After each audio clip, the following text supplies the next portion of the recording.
Quisiera preguntarle, doctora, concretamente, ¿qué es lo que deberá de hacer el Metro, Seguridad Pública y la Consejería Jurídica con las personas que fueron sancionadas ilegalmente y detenidas ilegalmente? ¿Cuál es la reparación del daño? Bueno, el propio instrumento lo documenta. Creo que lo más importante es que haya una capacitación integral y una coordinación interinstitucional, porque vemos que concurren autoridades tanto de juzgado cívico, policía bancaria e industrial y el propio sistema de transporte. Lo que identificamos como parte de la investigación es que desconocían cuáles son los alcances de su actuación y se fijaban sanciones que no correspondían. Entonces, en cada uno de los casos, lo que se está haciendo ya de manera individual es revisar qué alcances tuvo la respectiva sanción, el contexto en que fueron detenidas y que justo en la difusión y el análisis de esta recomendación al interior de todo el personal se den las medidas de no repetición. Lo que observamos es una falta de capacitación, una falta de información, incluso los alcances que tiene la propia Ley de Cultura Cívica, y esperamos que esto, que ya no es tan recurrente como una forma de protesta, no sea ya óbice para que en próximas ocasiones que hubiera cualquier tipo de movilización o cualquier manifestación que pueda darse en una sociedad como la nuestra, no haya ni actos de censura ni detenciones. Y la otra parte sí importante, reconocer, porque es una cuestión que no se había hecho en un instrumento recomendatorio, el nivel de abandono que por décadas ha tenido el metro ya lo llevó a un nivel que sí es alarmante. La situación de que no se hayan asignado los recursos necesarios que se requieren y que el propio fideicomiso, con todo y el incremento en la tarifa validada por la propia Facultad de Economía de que cubre los requisitos administrativos, pues como lo reportaba en el propio discurso de la recomendación, no está alcanzando para llevar a cabo las implementaciones que requiere el propio metro. De ahí la importancia también que la propia Asamblea Legislativa, ahora que está en el proceso de revisión del presupuesto, también haga una revisión integral de este fideicomiso y vean qué medidas del corto y mediano plazo van a estarse implementando. Hay que decirlo con toda claridad, el metro es una forma de tránsito de movilidad idónea para megalópolis, y también hay que decirlo con toda claridad, lo refería también en el discurso, la movilidad que se hacen de otras entidades federativas a la megalópolis siempre trastoca el tema de que no participan las otras entidades, pero sí se sanciona a la propia ciudad cuando se le castiga con el presupuesto. Entonces sí se tiene que hacer de manera integral. Estamos revisando los propios informes, también hay que decirlo con claridad, es el del 9º metro con mayor volumen de personas que transporta cotidianamente, la cantidad de millones que transitan cotidianamente, y el hecho que desde hace más de 47 años no se hubiera dado una política integral de mantenimiento para la operación, pues es lo que ahora trastoca o exige que no solamente se utilice el fideicomiso, sino se revise de manera más integral cómo se va a abordar este tema en los próximos años. Sí es un tema de movilidad, sí es un tema de derecho humano a la accesibilidad de este servicio, y al mismo tiempo el reconocimiento del abandono que hubo en políticas integrales que en cualquier sistema de transporte en el mundo debe haber, desde que se instaura, medidas de mantenimiento permanente, cuestión que no se había manejado de manera integral en el metro. Permítame regresar al asunto pues me salto porque no me queda claro. ¿Cuál es la sanción que sí se podía hacer y qué fue, hasta dónde se sobrepasaron? Porque no me queda claro qué es lo que hicieron mal. Aquí nosotros lo determinamos en cuanto a lo que implica la libertad de expresión y de manifestación. O sea, en este caso, el hecho de que una persona pueda protestar o estar inconforme sobre una situación, lo que identificamos es que no tienen una capacitación ni siquiera el propio personal de la Policía Bancaria e Industrial con relación al propio personal del metro. Lo importante es que conozcan qué alcances, qué tipo de infracciones sí contempla o no la ley y cómo podrán estar manejando cada una de las situaciones cuando se pone la infracción. Entonces, en este caso, con una medida de no repetición, lo que sí queremos es que haya una revisión integral por parte de las autoridades de cómo se coordinan y la diferencia entre un usuario, porque lo vimos y también hay que decirlo con toda claridad, de estas policías que fueron atacados por personas en estado de ebriedad, pues llega un momento en que pueden también ellos evitar que haya una afectación a terceros y a las propias instalaciones. Pero en este caso, cuando tiene que ver con libertad de expresión, sí tiene que haber una claridad en la capacitación que tengan estas personas de que es otro tipo de ejercicio y es otro tipo de modalidad de la protesta que se pueda llevar a cabo. También decirlo con toda responsabilidad siempre y cuando no se afecten intereses de terceros en estos equilibrios que tiene que haber en ejercicios de derechos. Doctora, ¿con esta recomendación se puede decir que las autoridades capitalinas engañaron a la población al decir que incrementaban para poder solucionar el mantenimiento y más bien ese argumento para subir el aquí incluso más bien es que si lo ven en los reportes internacionales que tenemos, no solo de las autoridades, sino de toda la revisión mundial que se hace respecto a la movilidad, el metro de la Ciudad de México sigue siendo el más barato del mundo. Lo que es real es que no va a alcanzar un tema de incrementación de las tarifas, sino que se tiene que hacer ya de manera más desagregada e integral. Pero también decirlo, es el castigo que se acaba de asignar a la Ciudad de México con las reducciones no solo del 70% de presupuesto para temas del agua, las reducciones del fondo de capitalidad en más de un 70% y las reducciones ahora también en lo que implica el sistema de transporte colectivo, cuando ser ciudad capital y motor que hace que diversas entidades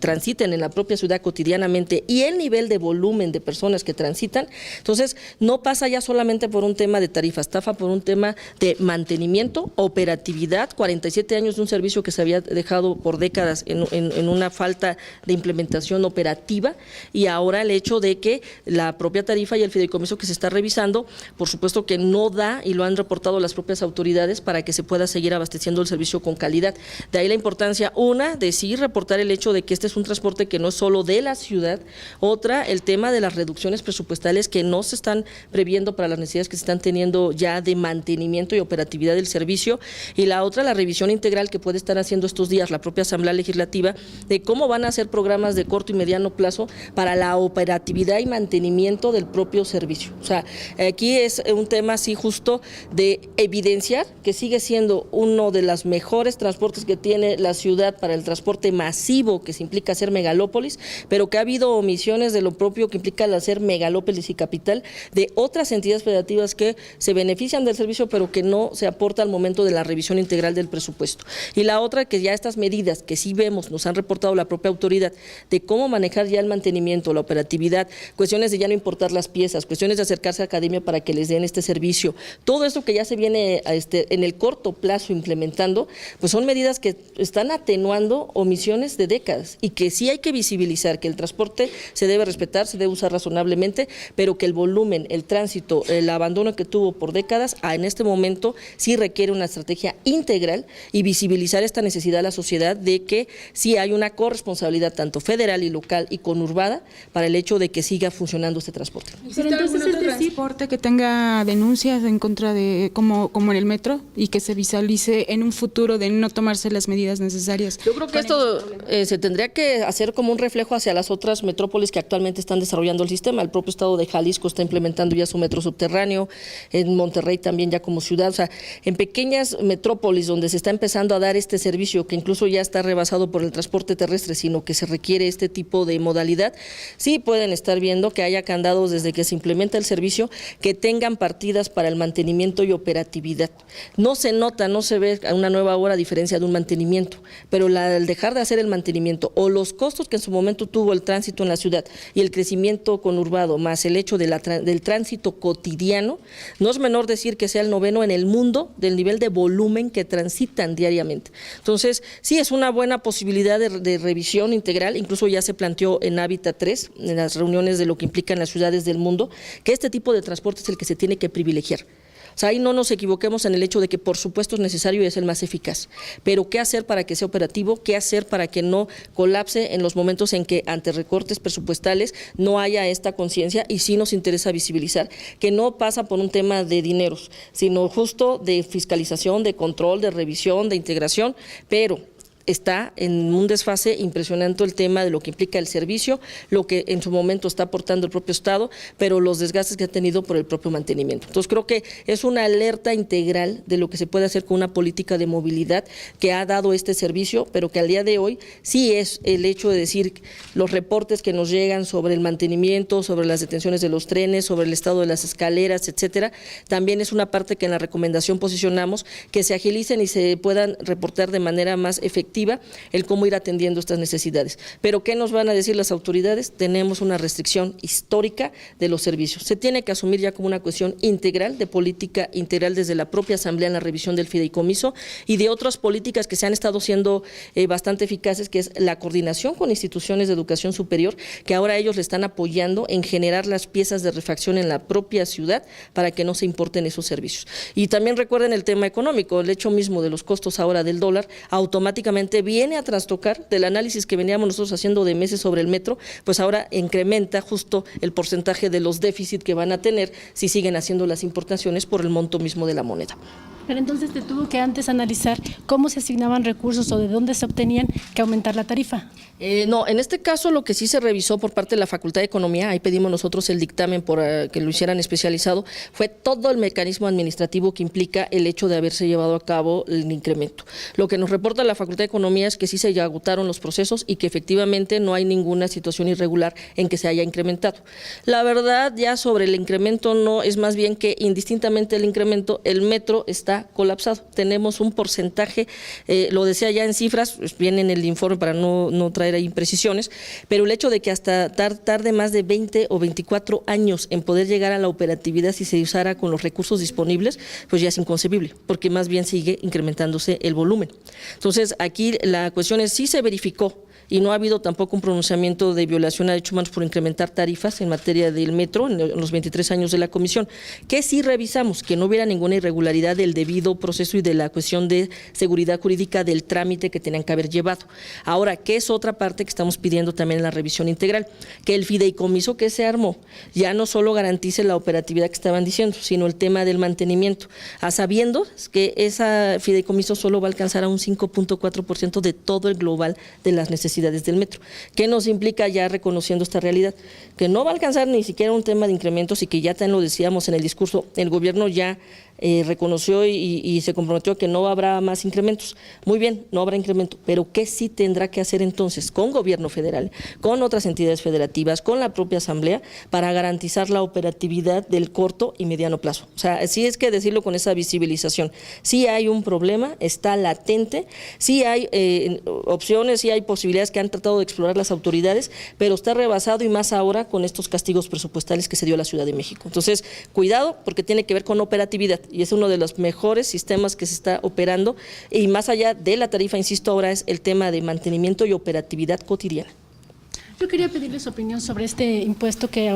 aprobó la Asamblea sobre la plusvalía. Sí, miren, justo porque también estábamos nosotros haciendo el análisis antes de tomar cualquier determinación, acaban de avisarnos que el diputado Leonel Luna acaba de determinar que no se va a incrementar ni un solo centavo los impuestos y que revisará la ley de vivienda. Nosotros lo que hacemos es primero revisar cómo se llevó el proceso, cómo queda en su momento la redacción y qué implicaciones tiene o no en cuestiones de derechos humanos y también incluso esperar qué facultades tiene el propio jefe de gobierno y la publicación de la propia determinación. ¿Qué es lo que nos están literal en este momento actualizando? Que no va esta modalidad, entonces estaremos más bien atentos a qué sí o qué no se va a desarrollar en los procesos legislativos que se continúen y en ese sentido estaríamos revisando y analizando qué implicaciones tiene y bajo qué modalidades se está llevando este tipo de derecho de seguridad jurídica de las personas, de saber a qué están o no obligadas frente al Estado cuando se incrementa o se establecen estas modalidades. Pero pues al día de hoy lo actualizado literal no hace más de 20 minutos es que no va a esa legislación, entonces estaremos muy atentos al desarrollo de la legislatura. Si hubiera sido una violación al derecho o a las personas que… no tenemos ni siquiera un alcance en este momento porque incluso tendríamos que haber visto cómo queda la redacción final y cuál era la exposición de motivos. En este momento que nos dicen que no lo están autorizando, no tenemos un documento definitivo.